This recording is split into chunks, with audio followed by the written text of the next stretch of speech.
Today in this video we will be seeing the select function, delete function and update function. Okay कभी कभी organisation को ऐसा कुछ condition apply करनी होती है कि लाइक फॉर एग्जांपल कितने नंबर ऑफ ऐसे हमारे कस्टमर्स हैं जो 10,000 के अबव परचेज करते हैं, या कौन से हमारे ऐसे कस्टमर्स हैं जो महाराष्ट्र से है। तो ऐसी कंडीशन के लिए आपको सेलेक्ट फंक्शन का इस्तेमाल आप कर सकते हैं। सिलेक्ट के ज़रिए से आप क्वेरी फायर कर सकते हो। इसी तरीके से बहुत से ऑर्गेनाइजेशंस में एम्प्लॉयज़ होते हैं। कभी उनको ऐसा देखना होता है कि लाइक कौन से ऐसे एम्प्लॉय है जो मार्केटिंग डिपार्टमेंट में वर्क करते हैं, तो उनको कंडीशन देना होता है select all from EMP where department equal to marketing. तो इस तरीके से वो कंडीशन दे सकते हैं। तो आज हम सेलेक्ट कंडीशन किस तरीके से हम दे सकते हैं। तो हमारे पास दो टेबल है। ओके, तो फर्स्ट टेबल पे हम पहले इस टेबल पे हम कंडीशन देते हैं। यहाँ पे तो 4 रिकॉर्ड है, बट ऑर्गेनाइजेशन में थाउजेंड्स ऑफ रिकॉर्ड होते हैं जिनमें से उनको स्पेसिफिक रिकॉर्ड चाहिए होता है। तो यहाँ पर हम दे देते हैं select all from BI where fees greater than 10,000। Okay, तो यहाँ पे हमें सिर्फ 2 रिकॉर्ड बता रहा है, 4 रिकॉर्ड में से हमें 2 बता रहा है। तो ग्रेटर देन 10,000 मीन्स 10,001। इस तरीके से अब हम सिलेक्ट कंडीशन इसके ऊपर अप्लाई करते हैं स्टूडेंट टेबल पर। तो हम लिख लेते हैं सेलेक्ट, आप चाहो तो स्पेसिफिक कॉलम भी दे सकते हो। तो select name comma gender from student where gender equal to single quote में M, gender equal to male. तो हमको यहाँ पे बता दिया कि इन 4 में से 2 मेल है। आप चाहो तो और भी स्पेसिफिक कर सकते हो क्वेरी को। तो हम लिख लेते हैं select all from student where gender equal to male order by name. Okay, तो देखिए हमें 2 एम्प्लॉयज़ के रिकॉर्ड दे दिए हैं एंड ये ऑर्डर बाय नेम। तो ये नेम, जो नेम A से पहले आ रहा था वो पहले बता दिया, फिर B, फिर C। तो ID 4 पहले आ चुका है। दिस इज और सेलेक्ट टेबल। ओके, तो इसमें से जो 1 2 3 4 फॉर्मेट था, तो अब हमको ABC फॉर्मेट में बता रहा है। ठीक है, इस तरीके से अगर ऑर्गेनाइजेशन को इस तरीके से पता करना है कि किससे ऐसे नंबर ऑफ एम्प्लॉयज है जिनका नेम A से स्टार्ट होता है, इस तरीके से आपको कंडीशन कंपैरिजन ऑपरेटर अप्लाई करना है तो आप वो भी कर सकते हो। Select all from student where name like, जो भी आपको चाहिए। तो हम यहाँ पे लिख लेते हैं कि ऐसा स्टूडेंट्स के नेम जिनका नेम A से स्टार्ट होता है। तो हम लिख लेते हैं A परसेंटेज सेमीकोलन। तो एक ही स्टूडेंट है जिनका नेम A से स्टार्ट होता है। अगर आपको ऐसा क्वेरी देनी है कि ऐसे नंबर ऑफ स्टूडेंट्स के नेम बताइए जिनका नेम R से स्टार्ट होता है, तो सिंगल कोट में R एंड %। ओके, तो हमारे पास 3 रिकॉर्ड है।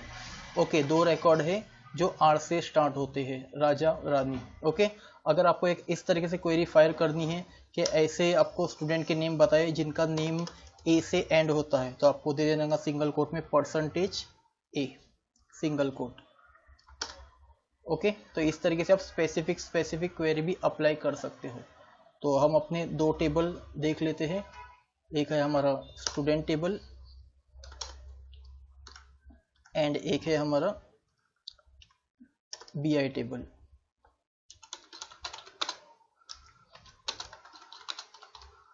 तो अभी हमको कोई अगर रिकॉर्ड डिलीट करना है, तो जब भी आप डेटा डिलीट करते हो तो आप जब भी कंट्रोल दो, वो कोई यूनिक थिंग होनी चाहिए। जैसे कि फॉर एग्जांपल कभी भी स्टूडेंट नेम सेम हो सकते हैं, एम्प्लॉय नेम सेम हो सकते हैं, जेंडर नेम सेम हो सकते हैं, डेट ऑफ बर्थ सेम हो सकता है, क्लास या डिपार्टमेंट सेम हो सकता है। तो अगर इसके ऊपर अगर कंट्रोल आप देते हो तो हो सकता है आपको किसी राजा नाम का एम्प्लॉय को डिलीट करना था, तो अगर आप नेम पे कंडीशन देते कि डिलीट कर दीजिए ऐसे एम्प्लॉय जिनका नेम राजा है, हो सकता है एक ऑर्गेनाइजेशन में राजा नाम से और भी एम्प्लॉयज है, उनके भी रिकॉर्ड डिलीट हो सकता है।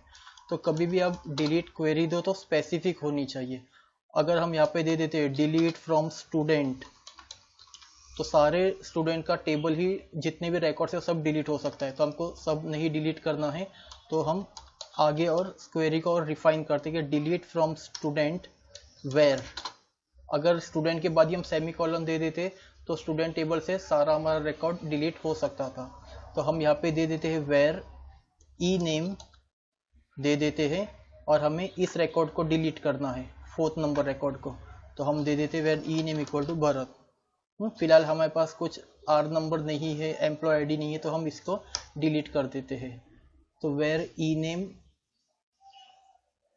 ओके, हम फिर से इधर टाइप कर देते हैं delete from B I, okay, table where E name like where E name equal to वही same name, okay. So earlier हमने डिफरेंट टेबल नेम दिया था, ओके। तो अब हम देख लेते हैं select all from B I. तो एक रिकॉर्ड हमारा डिलीट हो चुका है, ओके। नेक्स्ट टेबल हम देख लेते हैं सेलेक्ट ऑल फ्रॉम स्टूडेंट। तो यहाँ पे हमारे पास 4 रिकॉर्ड है। आपको जिस तरीके से जिस भी रिकॉर्ड को डिलीट करना है आप इजीली कर सकते हो। तो यहाँ पर एक कॉलम है आईडी, ये चीज़ यूनिक है। एम्प्लॉय नेम सेम हो सकते हैं, मिडल नेम सेम हो सकते हैं, जेंडर नेम। अगर मैं डिलीट कर देता हूँ कि लाइक मिडल नेम पे अगर हम कंडीशन देते हैं कि ऐसे स्टूडेंट का नेम रिकॉर्ड डिलीट कर दो जिनका मिडल नेम शाह है, तो हो सकता है 2 रिकॉर्ड डिलीट हो जाए। या अगर मैं जेंडर पे कंडीशन दे देता हूँ तो मेल, तो 2 रिकॉर्ड डिलीट हो सकते हैं, ओके। फीस के ऊपर दे देता हूँ अगर फीस इक्वल टू 10,000 तो सारे रिकॉर्ड डिलीट हो सकते हैं।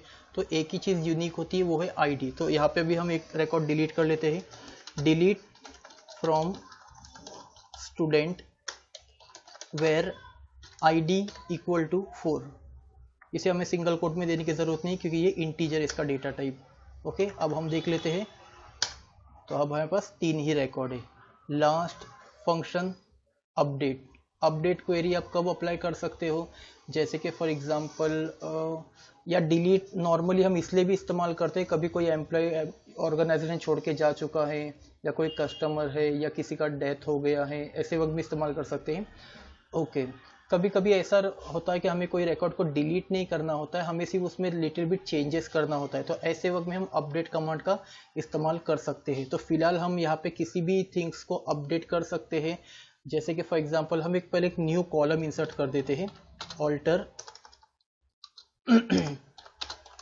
टेबल स्टूडेंट, और एक हम न्यू कॉलम इंसर्ट कर देते हैं vaccine, okay, varchar 3।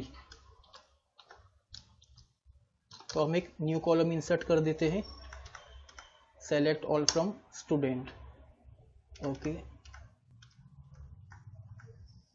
Alter table student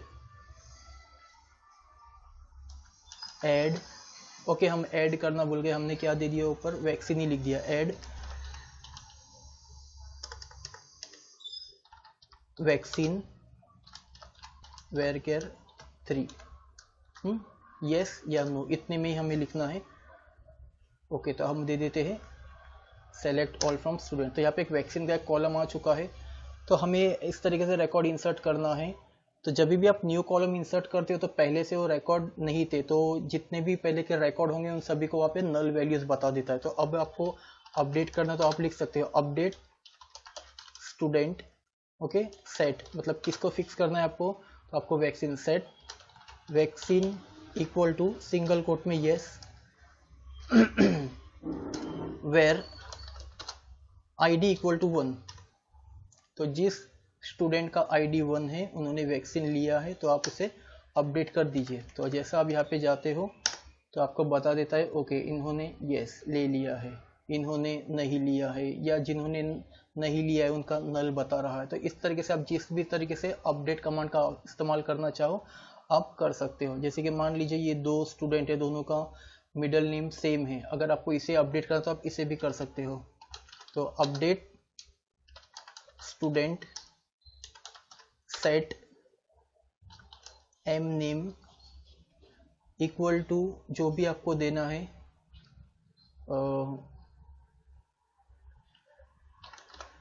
ठीक है। वेयर, अब यहाँ पर हम आईडी के ज़रिए से नहीं, हम नेम के ज़रिए से चेंज करते हैं। तो वेयर नेम इक्वल टू, तो जिस स्टूडेंट का नेम ये है पानी, हम उसी का सरनेम अपडेट कर देते हैं एज वर्मा। ओके, यहाँ पर हम देख लेते हैं।